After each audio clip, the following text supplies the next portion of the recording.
வணக்கம் நேயர்களே. இது ஷர்மிளா டாக்கீஸ். நான் உங்கள் டாக்டர் ஷர்மிளா. இன்னைக்கு நம்மளோட சிறப்பு விருந்தினரா இணைஞ்சிருக்கிறாரு. அட்வொகேட் அலீம் அல் புகாரி அவர்கள். வணக்கம் தோழர். வணக்கம். தேர்தலுக்கு முன்னால திமுகவோட சண்டை போட்டு 28 சீட்டு வாங்குனாங்க. ஒரு ராஜ்யசபா எம்பி வாங்குனாங்க.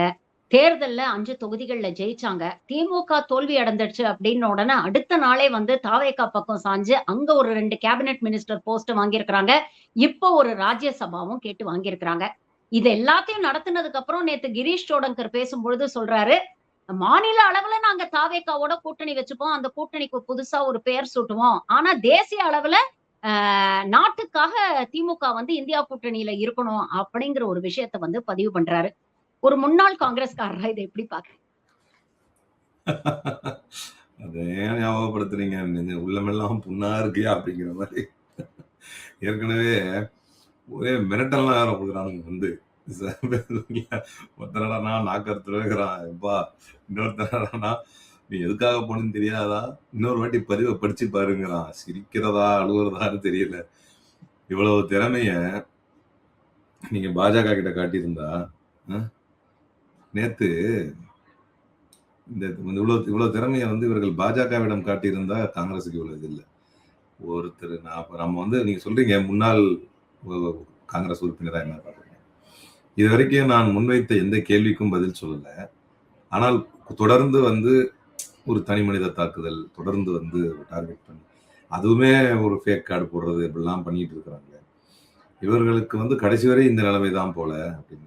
நேத்து இப்ப நீங்க சொல்ற இந்த செய்தியை இப்படி ஆரம்பிச்சா நல்லா இருக்கும்னு நினைக்கிறேன். நேற்று ஒரு விவாதத்துல பார்த்துட்டு இருக்கும்போது இந்த அப்பாஸ் சார் வந்து ஒரு கதை ஒன்று சொன்னார். அதாவது ஒரு தாசில்தார் வீட்டு நாய்க்கு உடம்பு முடியாம இருந்ததாங்க. ஊர்ல இருக்கிற எல்லாரும் ஒன்று சேர்ந்து வந்து அந்த நாயை அளவு விசாரிச்சாங்க. அவருக்கே ஆச்சரியமா இருந்துச்சான். நம்ம வீட்டு நாய்க்கு உடம்பு முடியலன்னா கூட இவ்வளவு பேர் வந்து விசாரிக்கிறாங்களே அப்படின்னு சொல்லி ரொம்ப பெருமைப்பட்டாராம். ஒரு நாள் அந்த தாசில்தார் செத்துட்டாராம். ஒரு நாயே வரலையா, ஐ மீன் மனுஷங்கள்ல இருந்து யாரும் வரலையா. அது என்ன அப்படின்னா, தாசில்தார் உயிரோடு இருக்கும்போது உன்கிட்ட பவர் இருந்துச்சுப்பா, நாங்க வந்துட்டு போய்கிட்டு இருந்தோம் அப்படின்ற சில நன்றி கெட்ட ஜென்மங்கள் வாழக்கூடிய உலகத்தில் தான் நாம் வாழ்ந்து கொண்டிருக்கிறோம் என்பதை நிரூபித்து விட்ட பின்னால் தொண்டர்கள் மனம் புண்பட்டு இருக்கிறது. ஏண்டா உங்களுக்கு அடிப்படை அறிவு கிடையாதா? இவ்வளவு பெரிய துரோகத்தை செஞ்சுட்டு போயிருக்கோங்க.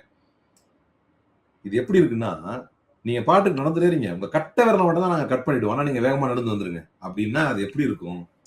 அந்த மாதிரி ஒருத்தரை இப்போ நாம வெளியேறோம் அப்படின்னு சொன்னா, சத்தியமா சொல்றேன், அதிகாரத்தை நோக்கி கட்சி செல்கிறது, அமைச்சரவையில் பங்கெடுக்கிறது, அங்குதான் பிரயோஜனம் இருக்கும், அங்குதான் யூஸ் இருக்கும். அதை நாமே புரட்சியாளராக வியந்து பார்த்த பல தலைவர்கள் அந்த முடிவை எடுத்திருக்கக்கூடிய ஒரு சூழ்நிலையில், காலகட்டத்தில் நாம் வந்து இது சரியில்லை, இது தப்பு அப்படின்னு நாம் வந்து உயிராய் நேசிக்கின்ற கட்சிக்கும் அதன் தலைமைக்கும் எட்டி வைக்கிறோம், எடுத்து சொல்றோம். ஏன்னா இதுதான் யதார்த்தமாக மக்களுடைய நிலைப்பாடு. இன்னைக்கு காங்கிரஸை பற்றி தமிழ்நாட்டில் மக்கள் என்ன நினைக்கிறார்கள்? இப்போ திராவிட முன்னேற்ற கழகத்தின் தலைமை நீங்க சொல்ற மாதிரி அந்த கிரீஷ்ங்கிற ஆள் சொல்ற அந்த அழைப்பை வந்து ஏத்துக்கிறாங்கன்னு வைங்களேன். திமுகவுடைய தலைமை கூட அதை கன்சிடர் பண்ணுதுன்னு வைங்களேன். தொண்டர்கள் ஒரு துளி கூட அதை ஏற்க மாட்டார்கள். அதனாலதான் தலைவர் வந்து ரொம்ப அழகா வந்து அதற்கான வாக்கியத்தை அமைத்தார். தொண்டர்களின் மனம் புண்பட்டு இருக்கிறது, தொண்டர்களின் கருத்தை ஏற்று அப்படின்னு சொன்னார். உண்மையான நிலவரம் வந்து அதுதான். தொண்டர்கள் என்பது பொதுமக்களையும் சேர்த்துத்தான். பொதுமக்கள் இன்றைக்கு காங்கிரஸ் கட்சியை என்னவாக நினைக்கிறார்கள் அப்படிங்கிறது ரொம்ப பெரிய இது. அதுவும் குறிப்பா தமிழ்நாட்டில் இது எனக்கு தெரிய, என்னுடைய நினைவு சரியாக இருக்குமே ஆனால், இந்தியா முழுக்க இப்படி ஒரு தவறை எந்த மாநிலத்திலும் காங்கிரஸ் செய்ததில்லை. மாறாக இது போன்ற செயல்களுக்கு ஸ்கேப் கோட்டாக, பலியாடாக காங்கிரஸ் இருந்திருக்கிறது. இது போன்ற செயல்களால் பாதிக்கப்படக்கூடிய ஒரு கட்சியாக காங்கிரஸ் இருந்திருக்கிறது. இன்னைக்கு தமிழ்நாட்டில் விஜய் தலைமையில் என்ன செய்து கொண்டிருக்கிறார்களோ இந்த செயல்பாடுகளினால் பாதிக்கப்பட்ட ஒரு கட்சியாக காங்கிரஸ் இருந்திருக்கிறது பல்வேறு மாநிலங்களில். அப்போதெல்லாம் ஒரு சிம்பத்தி வேவ். ஆக்சுவலா இப்ப காங்கிரஸ் கூட இருக்கிறவங்க யாரா இருக்க முடியும்? அதிகாரத்தை நோக்கி நகரக்கூடிய யாரும் காங்கிரஸ் போய் இணைய மாட்டாங்க. என்ன நினைப்பாங்கன்னா, ஒரு ஒரு ஒரு அவர்கிட்ட ஒரு ஸ்டேட்ஸ்மேன்ஷிப் இருக்குப்பா, அவர்கிட்ட ஒரு ஜென்டில்மேன்னஸ் இருக்கு, அதுக்காக நம்ம ஒரு பக்கம் நிக்கணும், அவர்கிட்ட ஒரு நியாயம் இருக்கு அப்படின்னு சொல்லிதான் நின்றாங்க. இது வரைக்கும் நின்றாங்க. ஆனால் தமிழ்நாட்டில் இவர்கள் எதை செய்தார்களோ அது சுத்த அயோக்கியத்தனம். கரெக்டான வார்த்தை சொன்ன words inadequate to express how I feel. இந்த துரோகத்துக்கு வந்து என்ன மாதிரி சொல்லணும் அப்படின்னு. ஏன்னா அதுதான் இன்றைக்கு பிரதிபலித்திருக்கிறது. அப்படி பிரதிபலித்திருக்கக்கூடிய வேளையில் தமிழ்நாட்டில் வந்து நாங்க ஒரு முடிவு எடுத்துட்டோம்.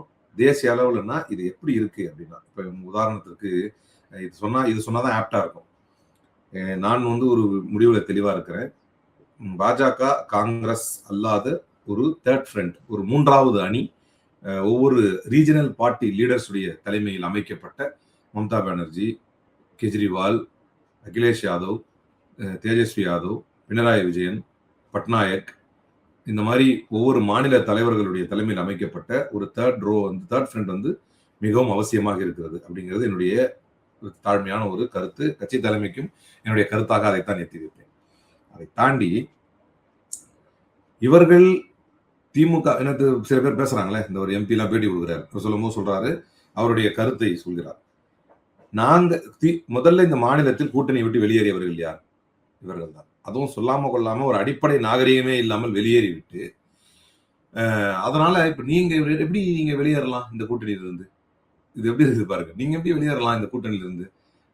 தேசிய அளவுல உங்களுக்கு எங்களை விட்டா வேற நாதி இருக்கா என்ன அப்படிங்கிற மீண்டும் ஒரு முறை ஒரு திமிர்த்தனமான ஒரு பணையார்த்தனமான பேச்சு. அரசியலில் ஒரு மனிதன் சாதிப்பதை விட இந்தியாவிலேயே சுயமரியாதைக்கு பெயர் போன கட்சி என்றால் இந்தியாவிலேயே திராவிட முன்னேற்ற கழகம் தான். சுயமரியாதையை முன்னிறுத்தி ஒரு கட்சி வளர்க்கப்பட்டது என்று சொன்னால் அது திராவிட முன்னேற்ற கழகம். சுயமரியாதையை பறைசாற்றி பட்டிய தொட்டி தோறும் அதை கொண்டு போய் சேர்த்த ஒரு கட்சி திராவிட முன்னேற்ற கழகம். கும்பிடுற சாமி என்பதை மாற்றி நம்மளையும் சாமியின் பேர் வச்சு கும்பிட வைத்த பெரியாரின் வழி வந்த கட்சி திராவிட முன்னேற்ற கழகத்தின் கட்சி. அப்படி இருக்கும்போது இவர்கள் சொல்லாம கொள்ளாமல் ஓடியவர். இன்னைக்கு வந்து கார்த்தி சிதம்பரம் அவர்கள் கூட ஒரு பெரிய அறிவுபூர்வமான ஒரு விளக்கத்தை கொடுத்திருக்கிறார். நாங்க இல்லைன்னாலுமே வந்து திமுக ஆட்சி அமைச்சிருக்குமா? ஒருவேளை நாங்க போகாம இருந்திருந்தா கூட திமுக ஆட்சி அமைச்சிருக்குமா? இது இந்தியாவில எங்கேயும் நடக்காத ஒரு செயலா? என்ன எப்படி என்னென்ன சொல்றான் பாருங்கிற மாதிரி. நாங்க இல்லைன்னா கூட இது வந்து அவரு ரொம்ப எப்பவுமே ரொம்ப மனசுல பட்டதை பேசுவதாக தெரிந்தாலுமே கொஞ்சம் சேனா பேசுவார். கொஞ்சம் லாஜிக்கு நெருக்கமா இருக்கும். அவர் பேசுற எல்லாமே வந்து நியரர் டு லாஜிக், கொஞ்சம் கரெக்டா இருக்கும். ஆனால் அவர் பேசுகிறார், நாங்க போகலன்னா கூட வந்து இந்த திமுக ஆட்சி அமைத்திருக்க போகுது. கொஸ்டின் அது இல்ல. ஒரு அடிப்படை நாகரிகம் இல்லாமல் எப்படி வெளியேறலாம்? இன்னைக்கு கம்யூனிஸ்டை பார்த்து இவ்வளவு பெரிய ஒரு கோப பார்வையோ, கம்யூனிஸ்டுக்கு எதிரான ஒரு கோப சொல்லையோ, இப்ப வெளியேறியவர்கள் இவர்கள் எவ்வளவு பேர் இருந்தாலும் இந்தியா கூட்டணியில் இவர்களும் தான் இருந்தார்கள். கம்யூனிஸ்டும் இருந்தது, விசிகாவும் இருந்தது, முஸ்லீம் லீகும் இருந்தது. அவங்கள பத்தி எல்லாம் எதையுமே பேசல. இன்னும் சொல்ல போனால் காங்கிரஸை தவிர மற்ற கட்சிகள் முன்வைக்கக்கூடிய அனைத்திலும் பங்கேற்போம் அப்படின்னு தான் தலைவருடைய கட்சியினுடைய அறிக்கை வந்து தெளிவா சொல்கிறது. அப்போ ஒருவேளை நாகரிகமா, ஒருவேளை நீங்க சொல்ற மாதிரி நாகரிகமா வெளியேறி இருந்தால் இந்தியா கூட்டணியில திமுக நீடிச்சிருக்கும்னு நினைக்கிறீங்களா? ஏன்னா இப்ப வெளியேறினது இவங்க வந்து சொல்லாம கொள்ளாம வெளியேறினதுதான் அடிப்படை பிரச்சனை அப்படின்னு பாக்குறீங்களா? ஏன்னா லோக்சபால கூட சீட்ஸ் வந்து செப்பரேட் பண்ணி வைக்க சொல்லிட்டாங்க. What ever said and ton, DMK is the fourth largest opposition party in the parliament. நீங்க பாத்தீங்கன்னா கிட்டத்தட்ட 22 லோக்சபா சீட் இருக்கு, 10 ராஜ்யசபா எம்பிஸ் இருக்கிறாங்க. ராகுல் காந்தி ஒரு சிறப்பான எதிர்க்கட்சி தலைவராக இருந்தாலும் அவருடைய அந்த பேச்சுக்கு வலு சேர்க்கக்கூடிய ஒரு முக்கியமான அங்கமாக அங்க திமுக இருந்தது. இப்ப பார்லிமெண்ட் ஆக்டிவிட்டிஸே வந்து இப்போ திமுக வந்து இப்படி பிரிஞ்சு வந்ததுனால பார்லிமெண்ட்ல அவங்களுக்கு இருக்கக்கூடிய அந்த ஸ்ட்ரெங்த், அந்த வாய்ஸ், இது எல்லாமே அஃபெக்ட் ஆகும்ல? இல்ல, ஒரு 2 கொஸ்டினா நீங்க கேட்டீங்க. ஒண்ணு வந்து அவர்கள் அப்படி வெளியேறியதுதான் காரணமா, அப்படி வெளியேறாவிட்டால் வந்து திமுக அதை பெருசா எடுத்திருக்காதா அப்படிங்கிறது ஒண்ணு. அப்படி வெளியேறியதனால் வந்து ஒரு மெயின் சப்போர்ட்டிங் போர்ஸாக இருந்த விஷயம் வெளியேறியதனால் அது காங்கிரஸ்ல ராகுல் காந்திக்கு வந்து பலகீனமாக இருக்காதா அப்படின்னு அந்த 2 கேள்வியா நான் எடுத்துக்கிறேன். நீங்க தயவு செஞ்சு ஒண்ணு புரிஞ்சுக்கணும். இது வந்து இது 2 ஆன்சர் கொடுக்குறாரு. வெளியேறது தான் காரணமா, சொல்லாம கொள்ளாம வெளியேறது தான் காரணமா அப்படிங்கறதுல வந்து நான் 2 ஆன்சரா அதை பிரிக்கிறேன். ஒண்ணு வந்து அப்படி சொல்லிக்கொண்டு வெளியேறி இருந்தால் தொண்டர்கள் இவ்வளவு கொதித்திருக்க மாட்டார்கள். ஒருவேளை நான் புரிந்த வகையில சொல்றேன், as far as my knowledge is concerned, தொண்டர்கள் வந்து இவ்வளவு வெகுண்டிழந்திருக்க மாட்டார்களோ என்னமோ. ஒருவேளை நம்ம ஒருபொழுதும் அவர்களை கூட்டணியில நம்ம இருக்கவே கூடாது அப்படிங்கிற வெகுண்டிழந்திருக்க மாட்டார்களோ என்னமோ அப்படிங்கிற ஒரு லேசான பார்வையை வைத்து விட்டு ஒரு ஆழமான பார்வையா இதுல என்ன பாக்குறோம் அப்படின்னா, அந்த சொல்லாமல் கொள்ளாமல் வெளியேறியது என்பது ஓவர் நைட்ல நடக்கல.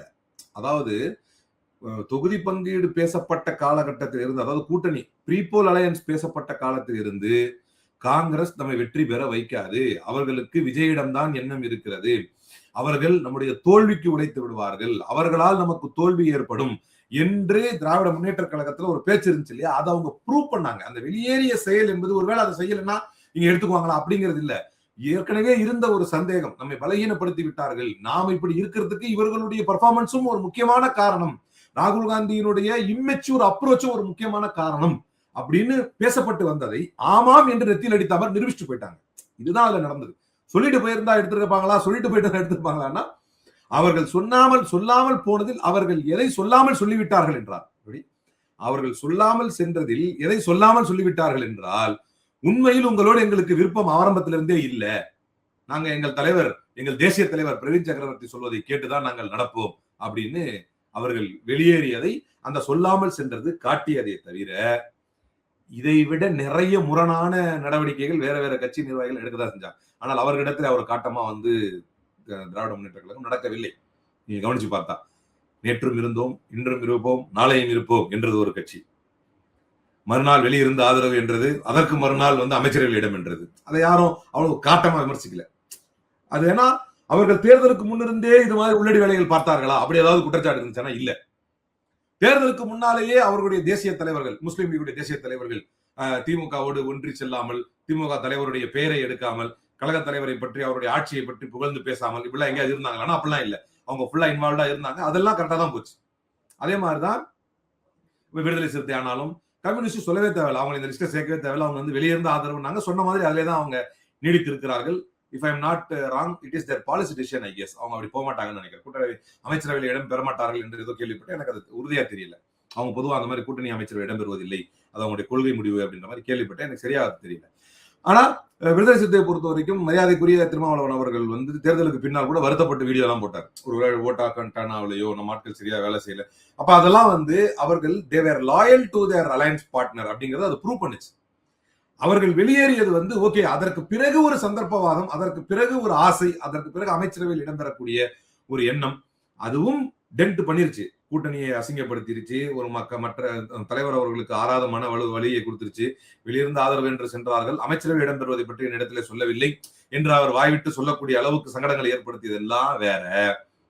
இவர்கள் சொல்லாமல் கொள்ளாமல் ஓடியது, அவர்கள் துரோகம் செய்கிறார்கள், நம்முடைய தோல்வியில் பெரிய பங்கு அவர்களுடைய செயலால் இருக்கும் என்று சுட்டிக்காட்டிக்கிட்டே இருந்தாங்க இல்லையா, அது உண்மை என்று நிரூபித்தது. இதான் ரெண்டாவது. அப்புறம் நீங்க கேட்ட இன்னொரு பாயிண்ட் இருக்கு. ராகுல் காந்தியை இது பலகீனப்படுத்தாதா? இதுதானே ராகுல் காந்தியின் பிரச்சனையே. பீகாரில் தோல்வி அடைந்தால் நம்ம பலகீனமாவும் தெரியும். ஆனா பீகார் முதலமைச்சர் தேஜஸ்வி யாதவ் தான் அறிவிக்கவே மாட்டார். கடைசி வரைக்கும் கூட்டணி சீட்டுகளை கடைசி வரைக்கும் கன்ஃபார்ம் பண்ணவே மாட்டார். ஒவ்வொரு மாநிலத்திலும் தனக்கு எது தோல்வியோ அதையே ராகுல் காந்தி செய்து கொண்டிருக்கிறார் என்று பல்வேறு மாநிலங்களில் நடந்த போது அது உண்மைன்னு நமக்கு தெரியாதது. நம் கண் முன்னே, என்னுடைய மாநிலத்தில் என் கண் முன்னே நடந்த போது ஏற்பட்ட வேதனையின் வெளிப்பாடுதான் என்னுடைய வெளியேற்றம். ராகுல் காந்தியோட இம்மெச்சூர் அப்ரோச் நீங்க சொன்னீங்க. உண்மையிலேயே தெரிஞ்சு செய்யறாரா இல்ல தெரியாம செய்யறாரா? ஏன்னா இங்க 2024 40க்கும் 40 ஜெயிச்சு கொடுத்தது திமுக. அதே மாதிரி காங்கிரஸ் அதல பாதாளத்துல இருக்கும் பொழுதுதான் இந்த இந்தியா கூட்டணி அறிவிக்கிறாங்க. அப்ப கூட கூட்டணியில் இருக்கக்கூடிய மற்ற தலைவர்கள் யாருமே ராகுல் காந்திய பிரைம் மினிஸ்டர் கேண்டிடேட்டா முன்னிறுத்தல. ஆனா முன்னாள் முதல்வர் மு.க. ஸ்டாலின் அவர்கள் வெளிப்படையாக ராகுல் தான் கேண்டிடேட், பிஎம் ஃபேஸ் அப்படின்னு சொல்லி அவரோட கஷ்டமான காலகட்டங்கள்ல காங்கிரஸ்க்கு கை கொடுத்து அவங்களோட ஒரு மிகப்பெரிய ஒரு பலமா நின்னவர். அப்ப ராகுல் உண்மையிலேயே இதெல்லாம் தெரிஞ்சு செய்யறாரா, தெரியாம செய்யறாரா, தன்னிச்சையா செய்யறாரா, இல்ல இங்க இருக்கக்கூடிய லோக்கல் காங்கிரஸ் தலைவர்கள் யாராவது சொல்லி கொடுத்து செய்யறாரா? என்னதான் நடக்கு? இல்ல, இது லாஸ்ட் உங்களுடைய கொஸ்டினோட எண்ட்ல இருந்து வரதா இருந்தா, இங்க உள்ள சில பேர் அந்த மேல்மட்ட அரசியல்வாதிகள், அதே மாதிரி என்ன சொல்லலாம், இன்னும் ஒரு சிலையடையா ஜாடையா சொல்லணும் அப்படின்னா, இந்த டாப் கிளாஸா வேர்வை இப்படி சொன்னாதான் நல்லா இருக்கும். நேரடியா சொல்றது நம்மளுக்கு ஈஸி, இப்படி சொன்னாதான் நல்லா இருக்கும். வேர்வையே வராம டாப் கிளாஸ்ல நின்றுகிட்டு அழகா பாத்தீங்கன்னா, ஆளுநர் விஜய் ஆட்சி அமைக்க அழைக்க வேண்டும்னு காங்கிரஸ் போராட்டம் நடத்துது. யாரு ஓவரா டிவிக்கே கூட தான் போகணும்னு ப்ரீபோல்னு சொல்லிட்டே இருந்தாலும் அவர் அந்த ஆர்ப்பாட்டத்தையே வரல. ஏன்னா அவருக்கு வேர்வை ஆகாது. அதனால அது அவங்க கட்சி ஆளுங்களே போட்டு காட்டினாங்க. அவங்க கட்சி ஆளுங்களே எங்க அன்னார காணுமே அப்படின்னு.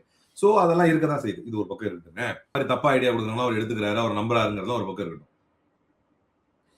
இது என்ன பாக்குறோம் அப்படின்னா, இதான் என்னுடைய ஆரம்பத்துல வரலாற்றில் இது கண்டிப்பாக இடம்பெற்றுவிடும். என்னுடைய ஒரு லைஃப்ல இது ஒரு முக்கியமான பங்கா நம்முடைய லைஃப்ல இருந்துரும் அப்படின்னு நினைச்சாதான் வார்த்தை என் மனசு அறுக்கி அந்த வார்த்தை சந்தர்ப்பவாதம்.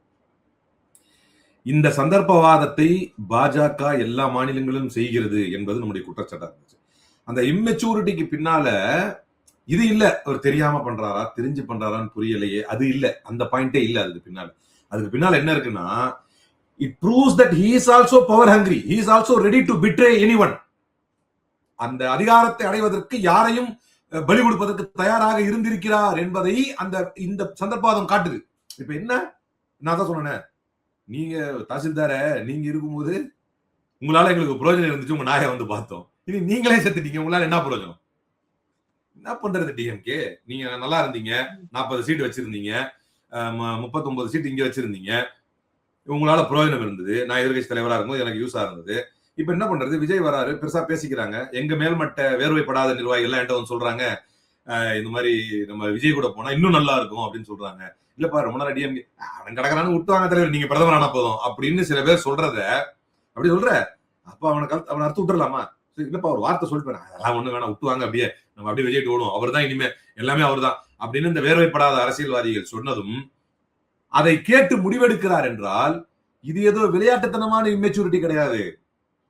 அப்படிதான் அதை விளங்கிக்க முடியுது நமக்கு நடக்கிற சம்பவங்களை பாக்குறப்ப. ஏன்னா கர்நாடகாவில் 2017 யாருக்கும் பெரும்பான்மை கிடைக்காமல் கர்நாடகாவிலே குமாரசாமியோடு சேர்ந்து ஆட்சியை அமைக்கிறார்கள்.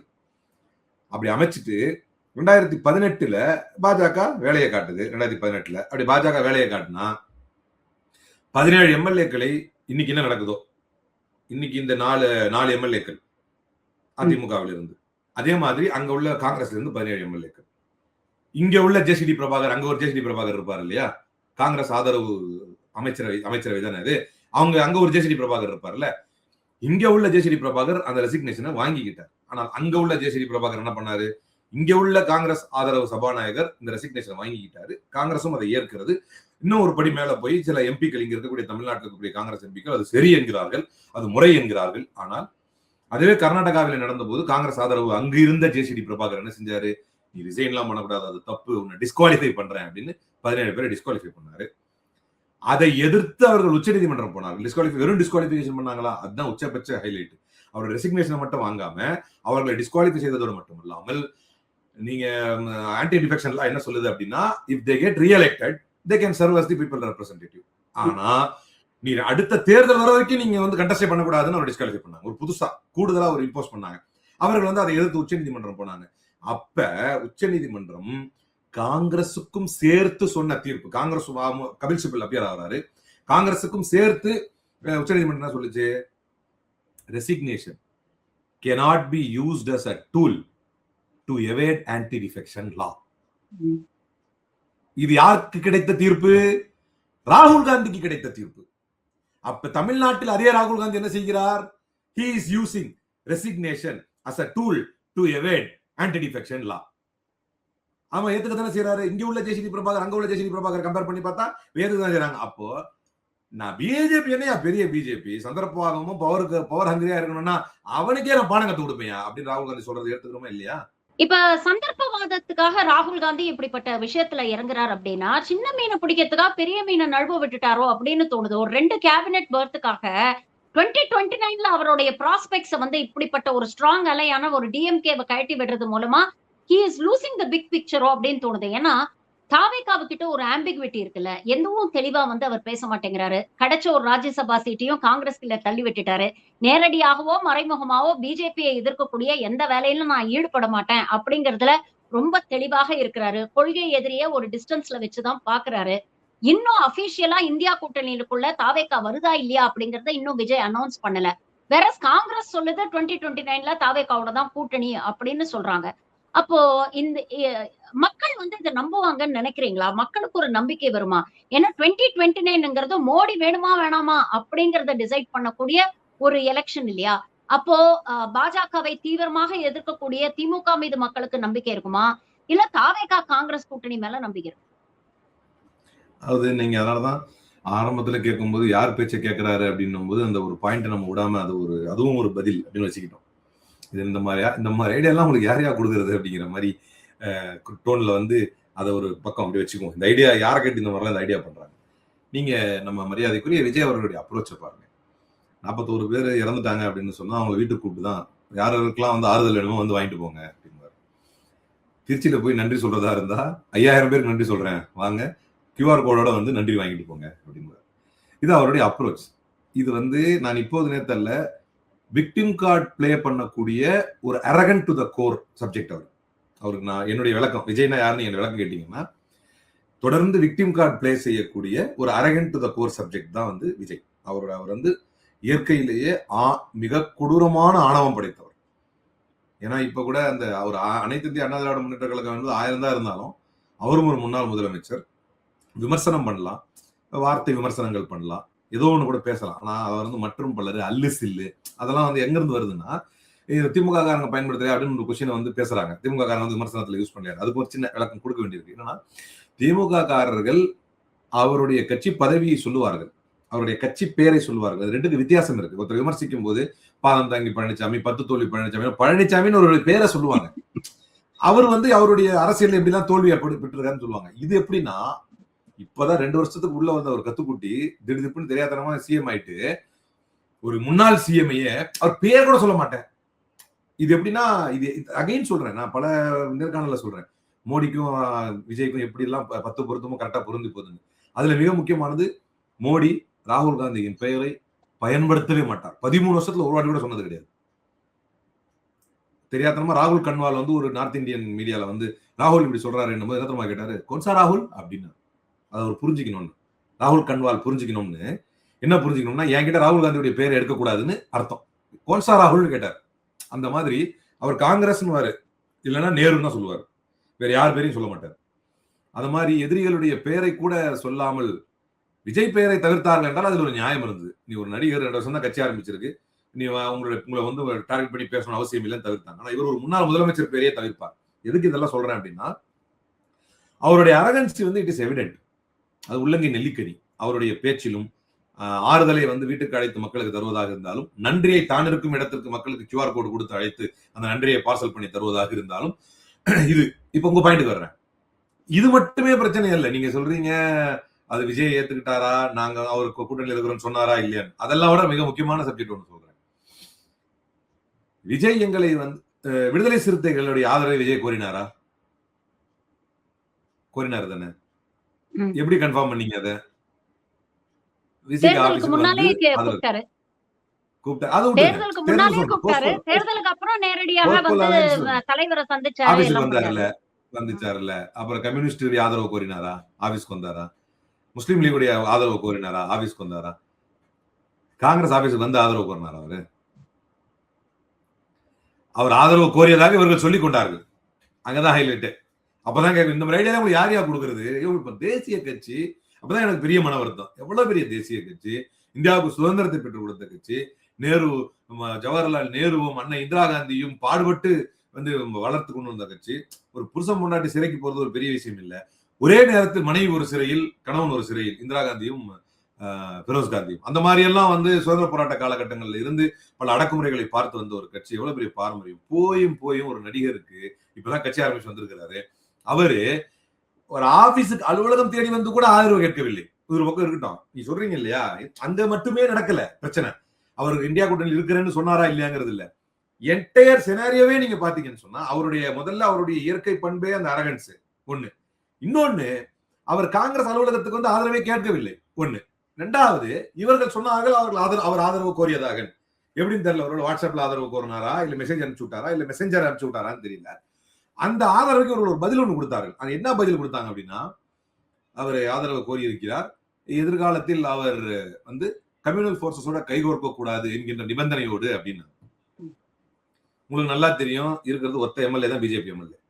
அப்ப கம்யூனல் போர்சஸ் அவரை சொல்லலன்னு தெரிஞ்சுக்கிட்டோம். ஒரு எம்எல்ஏ தானே, அவரை வச்சு என்ன பண்ண போறாரு? அவரை கிடையாது. அப்ப விஷயம் தெளிவு.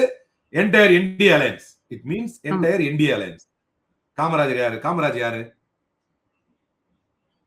எந்த இரவில் என்டிஏ அலையன்ஸில் தான் இருப்பதாக அதே இரவில் டிடிவி தினகரனோட சேர்ந்து பேட்டி கொடுத்தாரோ அப்பதான் சொல்றாரு, நான் கார்ல போட்டது கையெழுத்து போட்டது இவங்க தான் வெளியிடுறாங்க, அவர் கார்ல கையெழுத்து வாங்க. காங்கிரஸ் வந்து அப்பவே, நீங்க இந்த பாயிண்ட்லாம் வந்துட்டீங்க, அப்பவே இவர்கள் சொன்ன வாக்குறுதி விஜய் நிறைவேற்றவில்லை என்பது அவர்களுக்கு புரியாமல்லாம் இல்லை. இவர்களாக வாண்டடா வண்டியில் ஏறி உட்கார்ந்துருக்கிறார். திமுகவை சொல்வார்கள் மதிக்கவில்லை, எதிர்க்கவில்லை. திமுக காங்கிரசுக்கு நிகரான பழம்பெரும் இயக்கம். திட்டத்தட்ட அரை நூற்றாண்டு கால அரசியல் அனுபவம் பெற்ற பல்வேறு முதலமைச்சர்களை கொடுத்த தமிழ்நாட்டை இந்தியாவின் நம்பர் 1 மாநிலமாக மாற்றிய கட்சி, தலைவர்களை கொண்ட பெருங்கட்சி. அதுல ஏதோ ஒரு கிளாஸ் வருதுன்னா கூட நமக்கு ஈக்குவலா ஒருத்தர் நம்மள ஹராஸ் பண்றாயா அப்படின்னாவது, அது ஹராஸ்மெண்ட் உண்மைன்ற பட்சத்துல அப்படின்னாவது ஒரு இது போச்சு. ஆனா இப்பதான் ஒரு பச்சா 2.5 வருஷம் ஆயிருக்கு ஒரு ஆளு உங்களை ஆபீஸுக்கு வர்றது இல்ல, நீங்க கொடுக்குற ஷரத்துக்களை மதிக்கிறது இல்ல, ஓப்பனா பண்ணாரு. இப்ப சிவி சண்முகம் அறிவிஸ்டா வெளியே வந்தாரு, நேரா போய் அவருடைய ஆதரவு கோரினார். அதெல்லாம் உங்கள்கிட்ட கேட்டு பண்றாரா?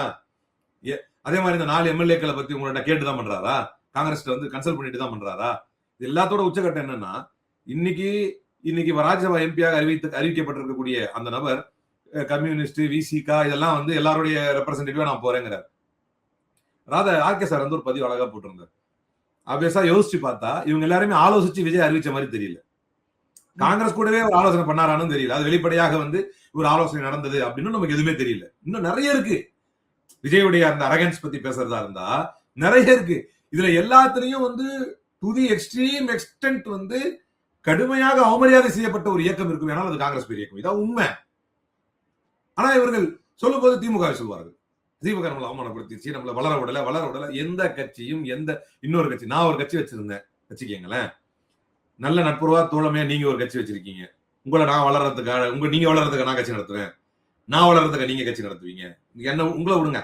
என் சொந்த கூட ஒரு அண்ணன் இருக்காரு, அவர் ஒரு கட்சி வச்சிருக்காரு, நான் ஒரு கட்சி வச்சிருக்கேன், அவர் கட்சி வளர்க்கறதுக்காக நான் இது பண்ணுவேன். கிவ் அண்ட் டேக் பாலிசியில நம்ம 2 பேரும் ரன் ஆக முடியும் அலைன்ஸ்ல இருந்தா. ஏன்னா நீங்க என்னுடைய ஆதரவு இருக்கும் பட்சத்திலேயே நீங்க எப்படி உங்க கட்சி வளர்த்துக்கணும், இப்படிதான். அப்ப அது எல்லாருக்கும் தெளிவா தெரிஞ்சிருந்தோம். ஒரு பொய்யான காரணத்தை, ஒரு பொய்யான அவதூறை இத்தனை ஆண்டு காலமாக, 20 ஆண்டு காலமாக கிட்டத்தட்ட திமுகவின் மீது வாரி வீசி விட்டு, சரி நீங்க போய் சேர்ந்திருக்கிற இடம் உங்களால கோபுரத்தை தூக்கி வச்சு கொண்டாடுற இடமா அப்படின்னு பார்த்தா அமைச்சர் கொடுத்துட்டாங்க. அதிகபட்சமா சொல்றது அதுதான், அமைச்சர் கொடுத்துட்டாங்க. நான் அதுக்கு ஒரே ஒரு பதில் தான் சொல்லிட்டு இருக்கேன் ஆரம்பத்துல இருந்து.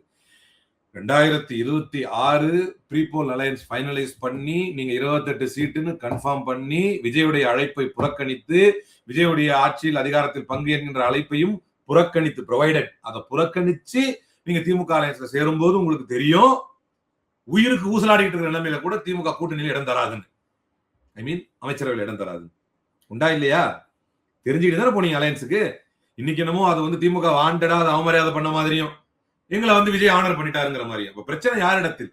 தெரிந்து கொண்டே வந்த நீங்கள் வெற்றி பெற்றதுக்கு பின்னால் தாசில்தார் வீட்டு நாய் செத்த மாதிரி தாசில்தாரே செத்துட்டாரு, இனிமே என்ன அப்படின்னு நீங்கள் ஓடினீர்கள், நீங்கள் துரோகம் செய்தீர்கள். இதெல்லாம் இவருக்கு யார் ஐடியா கொடுக்குறா? இப்ப நம்ம இதை சொன்னா இவர் பெரிய ஆளு, இவர் ராகுல் காந்திக்கு ஐடியா கொடுப்பாரா, இவருக்கு தெரியாது அப்படின்னு நம்மை வசைப்பாடுவதை விட நான் சொல்லக்கூடிய கருத்தில் உண்மை இருக்கிறதா என்பதைத்தான் என்னை எதிர்ப்பவர்கள் ஆராய வேண்டும். நான் சொன்னது சரியா தப்பா, அதற்கு எதிர்கருத்து இருக்கா இல்லையா?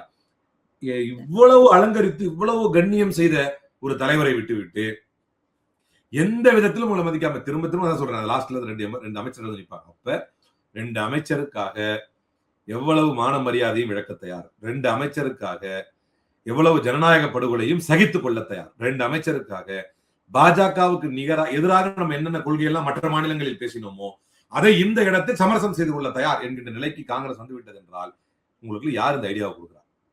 இந்த ஐடியா இந்த ஒத்த ராஜ்யசபா எம்பிக்கு தான் இவ்வளவு ஐடியா கொடுத்து இதெல்லாம் கூட்டு வந்ததா அப்படிங்கிறது தான் இன்னைக்கு தெளிவா இருக்கிற விஷயம்.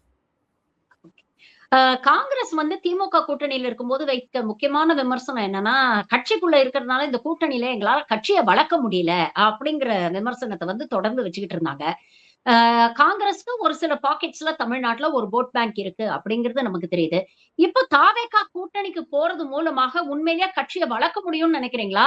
இல்ல மத்தவங்களை கன்சியூம் பண்ண மாதிரி தாவேகா இவங்களையும் நாளடைவுல கன்சியூம் பண்ணிடுமா? தாவேகா கூட்டணியினால் காங்கிரஸுக்கு வளர்ச்சின்னு நினைக்கிறீங்களா, வீழ்ச்சின்னு நினைக்கிறீங்க? நீங்க சொன்ன வார்த்தை இருக்குல்ல கன்சியூம்னு, அதே கொஞ்சம் மாத்தி நான் how TVK is swallowing காங்கிரஸ்னு போட்டேன். எக்ஸாக்டா அந்த வார்த்தையே போட்டேன். நான் சொல்லாமான்னு தெரியல, பட் இருந்தாலும் இந்த இடத்துல ஆப்டா இருக்கு. தலைவரை சந்தித்த போது நான் பேசினதுல அவர் முதல் வார்த்தை ஒன்று சொன்னார். இந்த தலைவர் ஒருத்தர் அப்பவே வரேன்னாரு. அப்ப நான் சொன்னேன், நம்ம கூட்டணியில் இருக்கிறது முறை இல்லை பார்த்தீங்களா. அதான் ஒரு ஜென்டில்மேன், ஒரு ஸ்டேட்ஸ்மேனுடைய அழகு. ஒரு சொல்லாமான்னு தெரியல, இருந்தாலும் இந்த இடத்துல இதை சொல்றா. நீங்க கேட்ட கேள்விக்கு இது ரொம்ப ஆப்டா இருக்கும். ஒரு தலைவரை சொல்றாரு. அவர் வந்து அப்பவே நம்மகிட்ட வந்துடுறேன் இணைகிறேன்னா நான் சொன்னேன் கூட்டணி இருக்கிறோம். அப்ப நான் சொன்னேன் இந்த எந்த நியாய தர்மத்தையும் தாவேக பார்க்க மாட்டேன் தலைவர் அப்படின்னு. இதுதான் வந்து யதார்த்தம். நான் மீண்டும் மீண்டும் சொல்கிறேன், காங்கிரஸோடு யார் பயணிப்பார் என்றால் பொதுவாகவே ஒரு தீவிர மத பக்தி கொண்ட ஒருவருக்கு